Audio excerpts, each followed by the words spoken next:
नमस्कार, आदाब, सत श्री अकाल, जय भीम, जोहार। मेरा नाम है नवीन कुमार। इस समय की जो खबर है वो ये है कि ईरान पर सीधे हाथ डालने में डोनाल्ड ट्रंप का कलेजा कांप रहा है। उनका धैर्य हर पल में जवाब दे रहा है। वो बेसब्र होते जा रहे हैं। वो अभी तक बंकर बम के भरोसे बैठे हुए थे कि ट्रंप चाय पीते हुए ईरान के सबसे बड़े परमाणु संयंत्र फोर्डो पर बंकर बम गिराने का आदेश देंगे और 10 मिनट बाद मूंगफली फोड़ते हुए ऐलान कर देंगे कि ईरान पर हमारा कब्जा हो चुका है। कह देंगे कि अमेरिका की सेना सालसा डांस करते हुए तेहरान में दाखिल हो चुकी है, खामनेई की सत्ता का खात्मा हो चुका है, वगैरह वगैरह। लेकिन कनाडा से लौटने के बाद जब ट्रंप हिसाब लगाने बैठे तो हकीकत का चेहरा देखकर उनका चेहरा लटक गया। सच यह है कि पेंटागन ने इस बात की गारंटी देने से इनकार कर दिया है कि हम इस ऑपरेशन में कामयाब हो ही जाएंगे, और अगर कामयाब नहीं हुए तो इसका मतलब होगा अमेरिका ईरान में एक बहुत लंबे युद्ध में फंस जाएगा, जो ट्रंप हरगिज नहीं चाहते। इसका नतीजा है कि ट्रंप ईरान के खिलाफ हमले के लिए फैसला ही नहीं ले पा रहे। दरअसल अमेरिका ईरान के खिलाफ पूरी लड़ाई नहीं लड़ना चाहता। वो सिर्फ फोर्डो यूरेनियम संवर्धन केंद्र यानी रिफाइनरी को नष्ट करना चाहता है, और इसके लिए वो बंकर बस्टर बम प्रयोग करने की तैयारी में है। लेकिन अमेरिकी अधिकारी खुद ही आश्वस्त नहीं है, तय नहीं है कि ये काम करेगा ही करेगा। और अगर ये बम उसके F-35 फाइटर्स की तरह ही फुस्सू निकला तो अमेरिका का एक लंबी लड़ाई में उलझना तय है। आपको याद होगा 16 जून को डोनाल्ड ट्रंप आनन फानन में G7 की मीटिंग छोड़कर वाशिंगटन के लिए निकल गए थे और कहा था कि वो बहुत बड़ा काम करने जा रहे हैं, खामनेई को खत्म करने से भी ज्यादा बड़ा। वो काम यही था।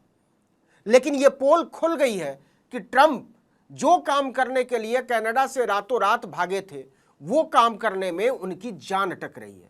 अमेरिकी अधिकारियों की माने तो ट्रंप पहले यह सुनिश्चित करना चाहते हैं कि ईरान पर इस तरह हमले की वास्तव में जरूरत है भी या नहीं। दरअसल ट्रंप की कोशिश है कि वह मिडिल ईस्ट में किसी भी तरह लंबे चलने वाले युद्ध में न फंसे। उनकी कोशिश है कि अगर अमेरिका इस जंग में उतरे तो ईरान के परमाणु केंद्रों का जल्द से जल्द काम तमाम करे, ताकि इजराइल और अमेरिका का जो साझा उद्देश्य है ईरान को परमाणु ताकत बनने से रोकना, वो हासिल हो जाए। बस खास तौर से उनका निशाना ईरान का फोर्डो यूरेनियम रिफाइनरी सेंटर है।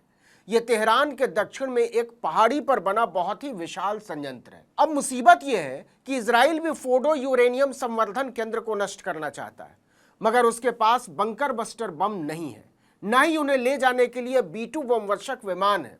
वो खाली पीली ईरान के पीछे पड़ गया था कि ये वाला काम तो अमेरिका कर ही देगा। अब देखिए, बंकर बस्टर बम अमेरिका के पास है तो सही, लेकिन ट्रंप आश्वस्त नहीं है, इत्मीनान नहीं है उनको कि ये बम पूरी तरह काम कर पाएंगे। एक्सियोस की एक रिपोर्ट में इसका कारण बताया गया है। इसमें बताया गया है कि बैठक में अमेरिकी अधिकारियों ने ट्रंप को ऐसी बात बताई है जिससे ट्रंप खुद फैसला नहीं ले पा रहे हैं।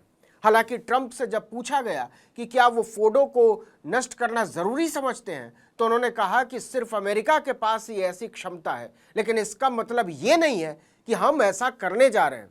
अभी तक इस बारे में कोई फैसला नहीं लिया गया।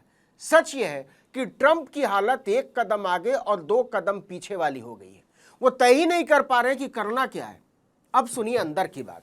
दरअसल ट्रंप के फैसला न ले पाने की वजह कुछ और है।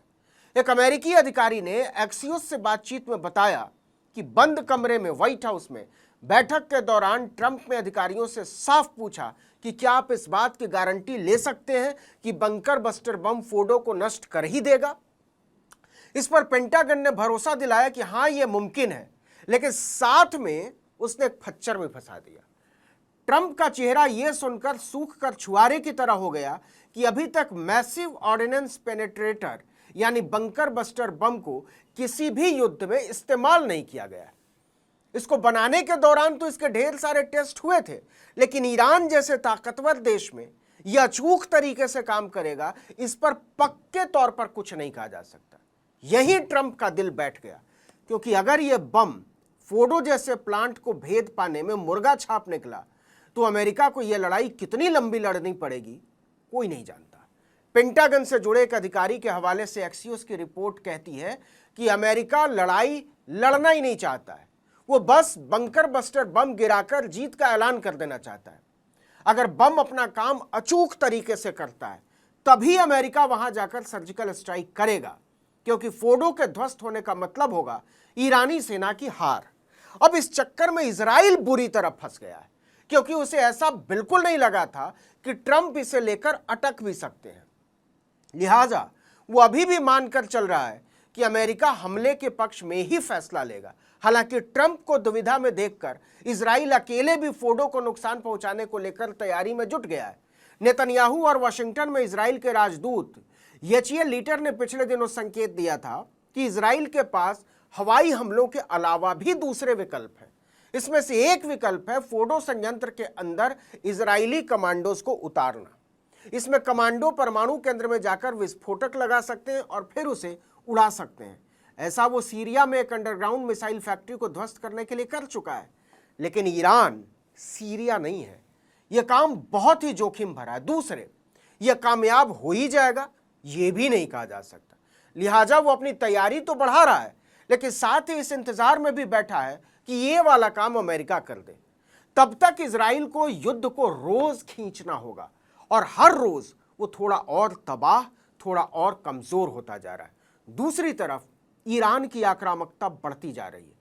वो अपने आप को इजराइल के साथ एक निर्णायक जंग के लिए तैयार कर चुका है और हालत ये हो गई है कि उसकी तैयारियों की वजह से अमेरिका को कई देशों में अपने जहाजी बेड़े पीछे हटाने पड़े हैं और ये अमेरिका के लिए शर्मनाक स्थिति है। गौर कीजिए, एक बातचीत के दौरान ट्रंप ने कहा था कि अभी ईरान के लिए कूटनीतिक समाधान के दरवाजे बंद नहीं हुए। ये बात ट्रंप ने बहुत मजबूरी में बोली थी।